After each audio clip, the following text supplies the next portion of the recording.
everyone, glad to see you all back again. In today's episode we're going to be talking about Italian coffee, but not macchiato or cappuccino. We're going to be seeing the Café Alla Valdostana from the Aosta Valley in the northern Alps of Italy.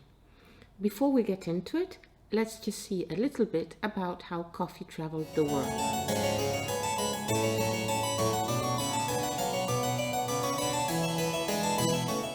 The journey of coffee around the world is very much combined to that of European explorers and discoverers. Coffee is endemic to some areas of the Middle East and Africa, where it grows in Yemen, in the Ethiopian province of Caffe, and in Sudan.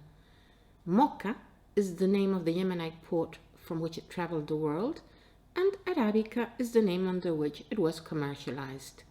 There are several stories and tales about how coffee was discovered, but by the 14th and 15th century it is known that it was already being taken by all the peoples from the area, and also that pilgrims took it on their way to Mecca. In his Topkapi Palace in Constantinople, today's Istanbul, Solomon the Magnificent would have a kavesiusta, that's to say a coffee master that would grind the coffee beans into an extremely fine powder that later would be boiled and served at the court in porcelain cups. Suleiman's wife, Hurrem Sultan, liked coffee too, and she used to have hers with a glass of water and a square of lucum to balance its bitterness. In 1554, the two first coffee houses opened in Constantinople, and they were an immediate success with men, where they provided them with another place where to meet and exchange and socialize that was different from the home, the marketplace, or the mosque. The first known European to mention coffee was an Italian doctor from Padua called Prospero Alpini, who traveled to Egypt with the consul of the Venetian Republic at the end of the 16th century and stayed there for about 3 years. Upon his return to Venice, he published a book where he mentions coffee and where he explains how coffee was had in Egypt at the time. Venetian wealthy classes were the first in Europe to taste coffee. The first coffee shop opened in Piazza San Marco in Venice in 1630. It was followed by others, and in 1720 the Caffe Florian opened, which today is still the oldest coffee house in Italy. By the 17th century, many other European Orientalists and explorers were writing home or mentioning it in their studies too. For example, Antonio Fausto Nairone was a Maronite theologist, that's to say, a representative of the Lebanese Christian Church, and he's the one that tells the story about coffee having been discovered by a goat herd that was very surprised to see how his goats became restless after having eaten the beans from a certain shrub, and that after having spoken about this to the prior of a nearby convent, the prior had them brewed and tasted by his monks and found them to be effective to keep them awake during their nightly prayers. Pietro della Valle, a Roman aristocrat, linguist and explorer who traveled the Holy Land, the Middle East, India, Northern Africa between 1614 to 1626, writes to his doctor, Mr. Schipano, in 1615 from Constantinople, where he specifically tells him about this brew too that people were having, that they drank in long sips and shared in every single meeting. During the same period, Jean de Thévenot, a French traveler to the east, also mentions that he too saw men from all social professional categories and faiths having coffee in coffee houses. The fact is that coffee houses weren't deliberately intended to promote a gender divide, but as morals kept women out of the sight of men, well, women would naturally have theirs, either in the women's quarters in stately homes or in the Sultan's harems. And it's believed that the practice of reading the coffee grounds and interpreting them actually developed in the Sultan's harem, where a coffee reader would inform the women which one of them was pleasing the Sultan the most at the time.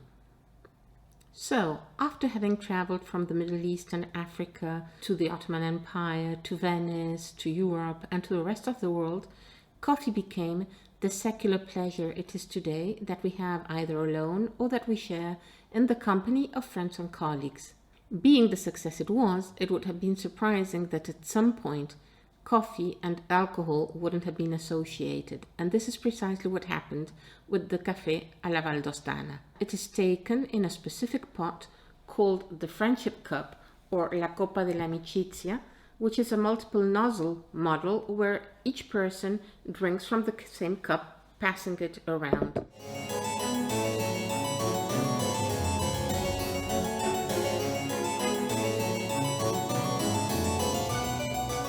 The Café Alla Valdostana was developed in the 1950s by the Gahan family at their restaurant in Entre.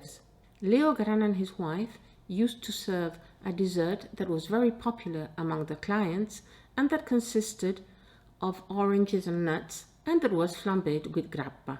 They were dismayed by the amount of unused rinds, and so they thought about incorporating them into a flambéed coffee to serve at the end of the meal, into which they incorporated these rinds and a bit of the grappa from the dessert too. Alessandra, Leo's daughter, says that the original recipe created by her parents only consisted of coffee, orange rinds, grappa, and a little bit of sugar. As the fashion for Café alla Valdostana spread, people started adding other spices or liquors into it. So now some people are going to put cinnamon in it, or nutmeg, or they're going to put lemon rind instead of orange rind. Mr. and Mrs. Gahan also wanted their coffee to be served in a specific pot. So they contacted the Brunodet family, which is a family that has been famous in the area for generations for being extremely competent wood carvers, and they asked Amato Brunodet to carve their pots as well. Friendship cups are often confused with Grollas in the area. Whereas friendship cups are contemporary and popular and a symbol of bonding and friendship, Grollas instead are medieval and holy and even royal. The Italian word grolla is said to derive from Grail, the term leading to the Arthurian legends of Celtic and pagan foundation, or to a Christian origin. The pagan foundation of these romances underwent a transformation during the 12th and 13th century, when the Grail became associated with Christianity, possibly as a relic linked to Jesus. Very succinctly, the first known romance of the Grail is the one written by Chrétien de Troyes at the end of the 12th century. His romance is set in Arthurian times, and the Grail is something of a platter. It's precious, but it's certainly not holy. After Chrétien's book, Grail romances spread in Europe like a brush fire. The second book I would like to mention was written by Robert de Boron about 10 years later, and in it, the Grail is the cup of Jesus' Last Supper and also the one in which Joseph of Arimathea collected the Saviour's blood while he was dying on the cross. And then I'd like to consider a third romance, which was written by Wolfram von Eschenbach, a German, who wrote it a few years after Robert's book. And in his book, the Grail is a stone, it has magical qualities, it is of religious importance, but the book is set again in Arthurian times. So now we have, and I've only considered three, a Grail that can be either a platter or a cup or a stone, and a setting that can be either in Arthurian times or in Jesus' times. Logically, scholars have widely discussed these legends, and they are at variance over etymology, language, and geography.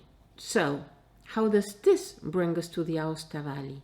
Well, in Chrétien's version, some manuscripts say that Percival is from Cinnadan. In Wolfram's version, Parsifal is said to come from Valais. There is a school of thought that has taken these names, Cinnadan and Valais, to mean Snowdon and Wales. But other scholars think that a suitable location with mountains where people speak French and where the names of the places could also match could be the Swiss Valais. Otherwise, since Wolfram doesn't mention any sea crossings, the comings and goings of Parzival between Valais and other French locations and King Arthur's court in Nantes wouldn't make sense. So, according to this interpretation, and with Wolfram's foreign ear, in which the W in German is pronounced like a V in French, Valais would be Valais. And according to this interpretation too, Chrétien's Synodon wouldn't be Snowdon, but it would be Sion, the modern capital of the Swiss Valais. The valley is peppered with medieval castles, whose lords at this very same time controlled all the crossings linking northern to southern Europe and who collected taxes from travelers and merchants. They would have been aware of all these tales, even more so if they involved a territory they controlled, and that, incidentally, also covered parts of the Swiss Valais. So, is this a possible explanation for why the Grollas and the Grail sort of got interlinked in the area? I don't know, but the explanation does make sense. In any case, now fast forward to the 20th century, and Pope John Paul II loved to go to the Aosta Valley for his summer holidays. He spent 10 to 12 years of holidays there, and for every single summer that he spent a holiday there, the local authorities of the village in which he used to stay would give him a Grolla as a present. So this we're going to see in the next part of this video.